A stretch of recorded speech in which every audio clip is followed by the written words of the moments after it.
சென்னிமலை வாழ்குமரனுக்கு அரகரோகர.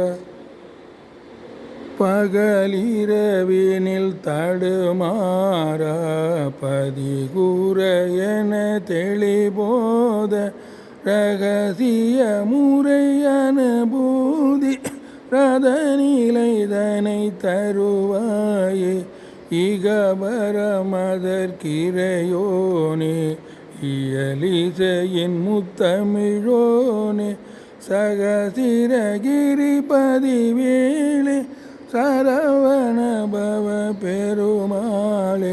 பகலிரவினில் தடுமாறா பதுகுரு என தெளிபோத ரகசிய முறையன பூதி ரதநிலைதனை தருவாயே இகபரமதற்கிரையோனே இயலிசையின் முத்தமிழோனே சகசிரகிரிபதி வேளே சரவண பவ பெருமாளே. சரவண பவ பெருமாளே ரதநிலைதனை தருவ